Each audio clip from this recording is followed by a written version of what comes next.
What is up, you beautiful people? It's another wonderful day to be in the United States of America while we slowly, potentially are watching it collapse, and I'm paying $4 a gallon in Virginia for gas. I don't know what you're paying. Type it in below. Tell me how nuts it is right now. I know it's bad though, and I don't know how it's going to get any better. My timer for Trump to start doing good is kind of not there anymore. I'm kind of going, I don't really know what the guy's doing.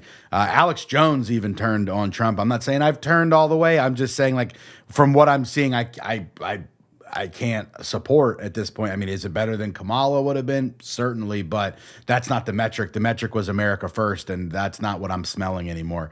So there's that, and I don't know what to do about it besides to make these videos to you lovely people and to talk about something that's been bothering me for a while that I don't know how to address without coming off as a racist. Okay?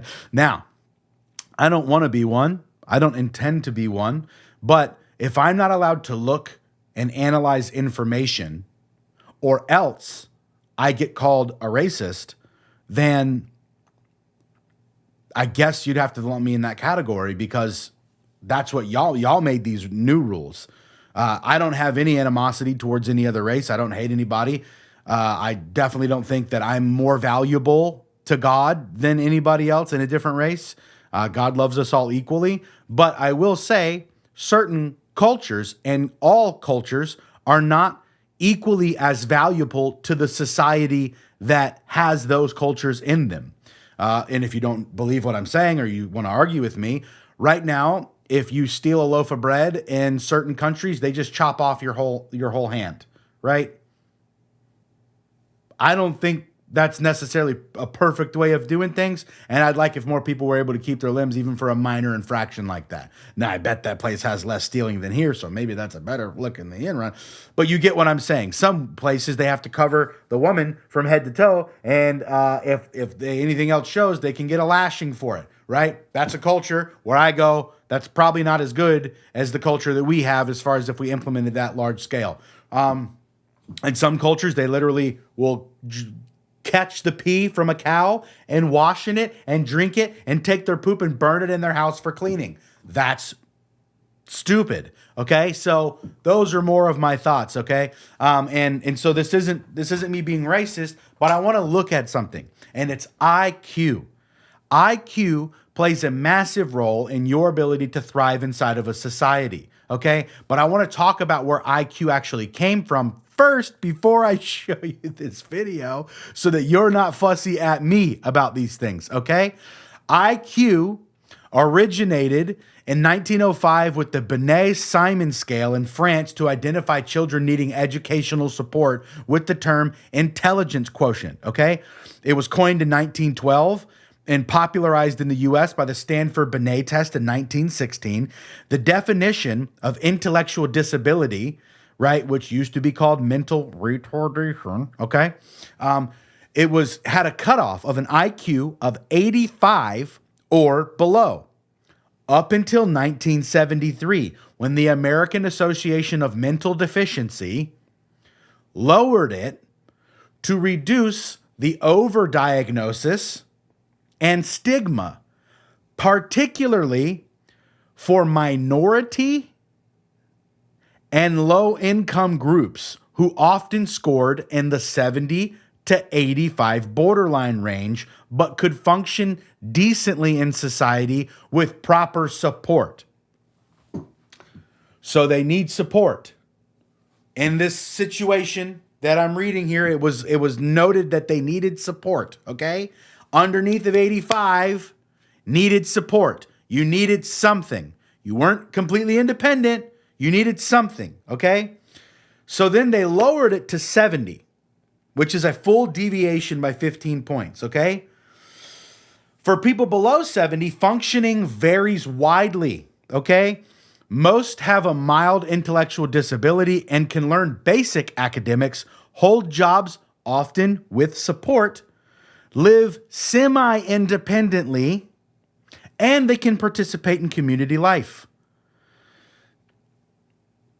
The word semi-independently, let me just ask you this. If you were to go on a journey from Virginia to California, across the whole country, and you had to have backpacks and firearms, and you had to Oregon Trail it on foot, would you want to bring somebody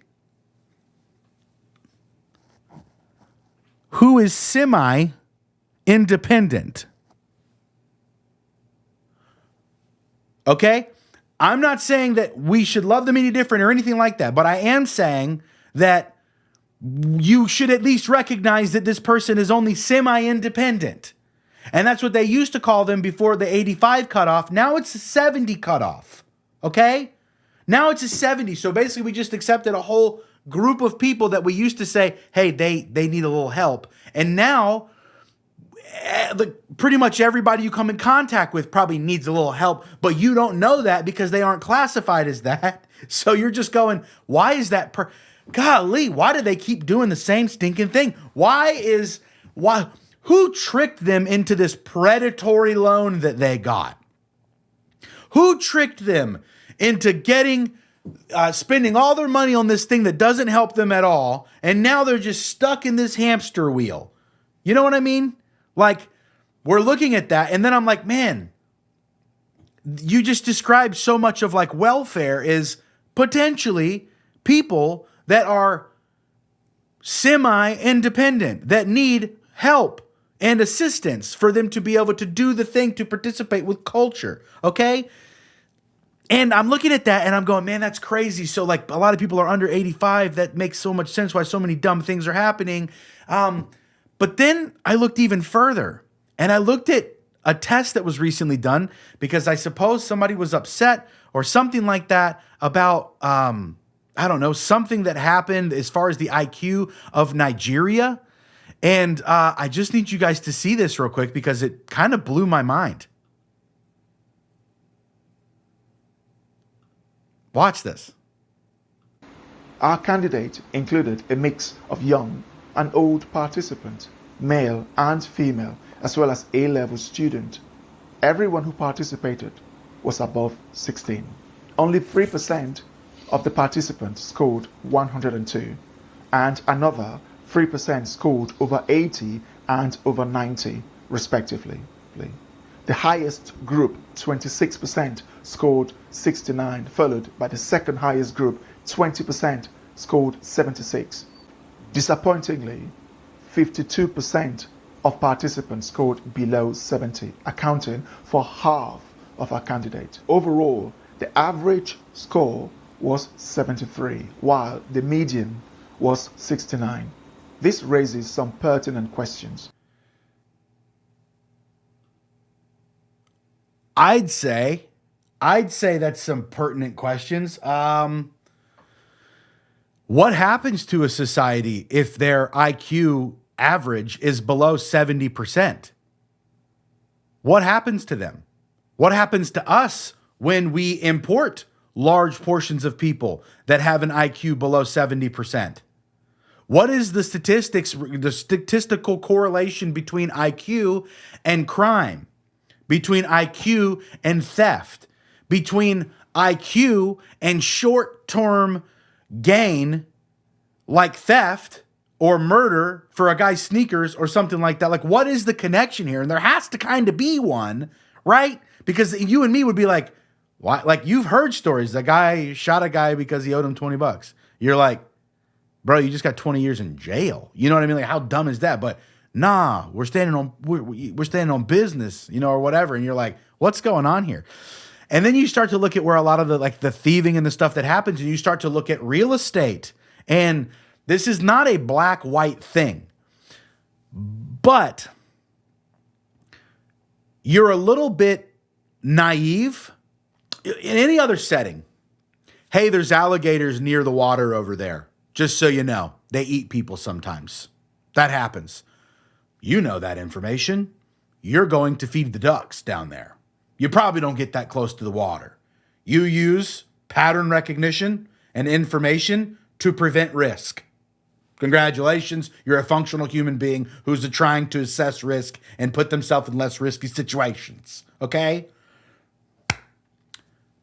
These particular groups of people in your country seem to represent a larger than average chunk of the crime, 7% or 13% of the population, if you include both men and women of African American descent, right, account for over 50% of the murder, the homicide in the entire country.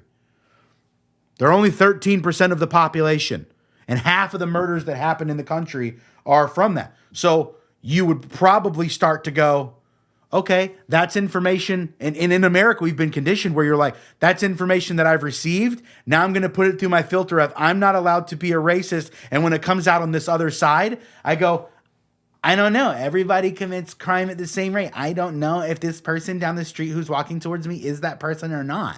So I'm just going to like blindly keep walking. And then you get mugged. Now, that doesn't mean that you shouldn't, when you meet somebody personally and you get to know them, that you shouldn't have animosity or you shouldn't have a predisposition as far as what you think they're gonna definitely be like. But maybe you're allowed to say there's a higher potential that I may encounter this because this person is this way. It's a chance. And it's not necessarily wrong. That's the other thing I'm trying to say. Okay? I want you guys to see this. I want you guys to see this and see what I'm looking at here so you can understand what I'm talking about. Okay? And we're going to get into more of this. And I know it's uncomfortable, but we're all uncomfortable together because we're trying to figure out what we think about what we see. And we're allowed to look at things. And we're allowed to think thoughts. Okay? That's all we're doing. This is a thought experiment. Okay? Here we go. Thought experiment number 2, bro. All right? This is the 2006 homicide rate per 1,000, okay? Household income, people making less than $10,000, okay? For white guys, right, that was 7.2, meaning 7.2 homicides for 100,000 people, 7 people committed a homicide that year.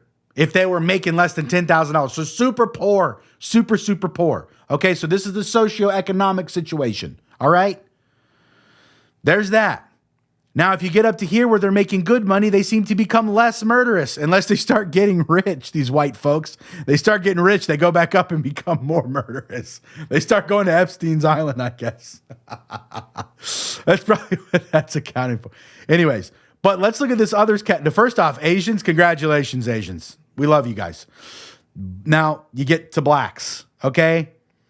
The most wealthy black, according to the 2006 statistics, which this comes from the Bureau of Justice. This is not a skewed thingy. 15.4. So 15 people out of 100,000 of the rich blacks were committing homicides. If you go up to poor, it's a little different there too. Okay?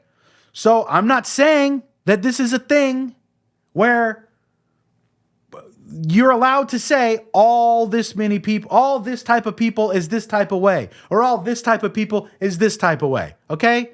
You can't do that. But you're allowed to recognize patterns and go, how is this affecting society? How are these things affecting society? How can you address it if you won't address it at all? Because you're afraid of being racist, or you're afraid of sounding racist or thinking racist. Okay? I have had some very good friends in my life. Some of my black buddies, they're smarter than I am. Okay? Then I have some of my black buddies where I'm like, bro, have you thought about, washing that shirt so it doesn't look like that? And they'll look at me and they'll be like, you smart, bro. And I think to myself, what a wonderful world. But you know what I'm saying? Now, I've had white people that are that dumb too, but the question is like, on average, what does this look like? And so here's a really good way to find out. Let's find out if this is affecting society at all in some kind of unprecedented way. All right? Here's an interesting thing that I saw from a company. And a company is probably just looking at which products get stolen most frequently so they can put security measures on those things. Okay? Look at this.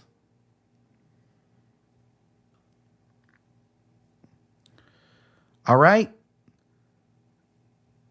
What are they saying? This is a CVS devices, but when we get to this shade,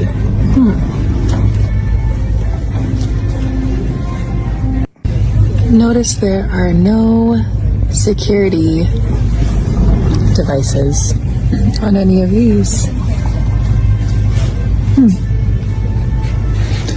Same thing down here. No security devices, but when we get to this shade, So do you think that CoverGirl and Sephora or CVS or whatever, do you think that they thought about, let's put these on the ones that these people buy? Or do you think those were getting stolen more to the point where they had to do something like this? What about welfare? How does that work out? Is there people who are scamming people on welfare that are nonstop? I mean, I don't know what to tell you, but let's just walk into this stuff. Oh, God, I hate talking about this. It's so many people are going to be fussy with me, bro. Oh, my gosh. But I have to say something because I'm thinking about it. And we all, while thinking about it, should be looking at things. Okay. Here's what it says. I don't know if this is accurate. We're just talking about it, okay? Diversity is expensive. The negative fiscal impacts of blacks and Hispanics is significant.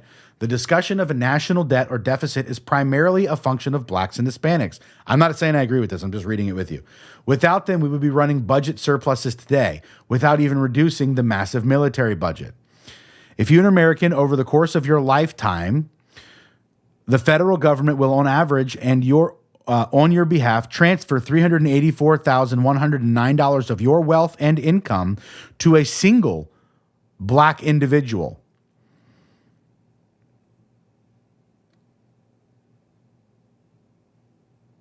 That sounds like a lot. Is that accurate?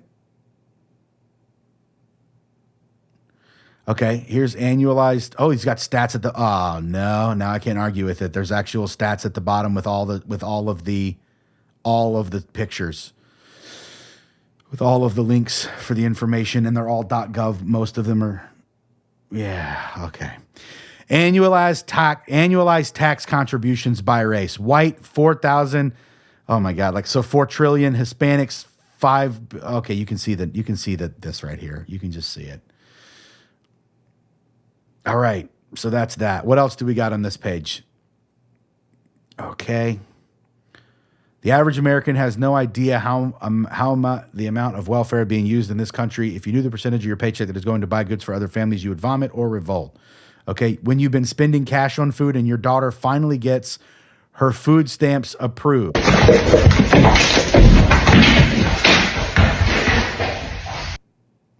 So I guess they're excited. They're excited about it. Ooh, okay. There's that. Okay. Okay. You saw what I saw. All right. You saw it too. So what are we supposed to think about these things? Number one, I don't know what to think about these things, but the government keeps importing certain types of people.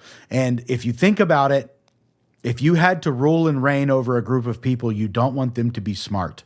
It's not in your best interest for them to be smart. It's in your best interest for them to be the opposite of smart so you can control them easier. As long as you can limit the amount of peer-to-peer violence that happens inside of the jail, I'd rather everybody in the jail be stupid so they don't try to do an uprising against the rulers. And I think that's what's happening on the planet. And anywhere that has a collection of people that are high IQ, it's being brought down lower and lower and lower intentionally. Okay. By mass importing of migrants. Now, that is the only way you can explain the millions upon millions upon millions of mass migration that's been happening in Europe and the United States. And now everybody's trying to claw it back now because they're realizing the devastating effect that having lower IQ and worse cultural systems, not less valuable people to God, okay? But they're starting to realize the cost that this bears on everybody, and it's not free. It's not free. And I don't know what to do with this information. I just need you to know it because I have to know it. And I'm deciding what I'm supposed to do about the fact that I know it without doing something that is not Christ-like and without advocating for something that's not Christ-like.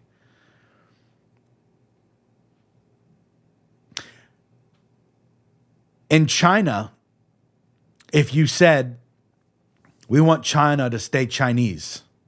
In Japan, if you said we want Japan to stay Japanese, everybody would go there and go, yeah, that makes total sense. In America, if you say you want Americans to be what America started as, which is Anglo-Saxons, right? Essentially, you can't even say like white pride. You can't even say it. You can't even say black entertainment television. Imagine if you had the other one, right? Why are we the only race that needs to be replaced? Why are we the only race that needs to be outbred? I think it comes from the top. I think that it's intentionally designed to eliminate competition from the elites who want to control the planet and they want everybody to be dumb. That's what I think. Yep. That's what I think. And I think it's working. White people right now are 7% of the population on the planet. 7. Bruh. 7. There's a bunch of countries that are even worse than Nigeria, by the way. 69.7% median. There's a bunch of countries that are even worse than them. Nepal, their average IQ is 44. 44. 44. The average IQ is 44. Buddy. There's a lot. Ghana. I mean, all over, basically almost all of Africa. So, yeah, I don't know what to think, man. I just have to deal with this stuff, so you got to deal with this stuff with me, bro. Okay? I'm trying to sort it out, and I'm trying to think of the best thing. What do I do with this information? And how do I... Sometimes not integrating your culture with other cultures is a good thing. Diversity is not your strength, actually.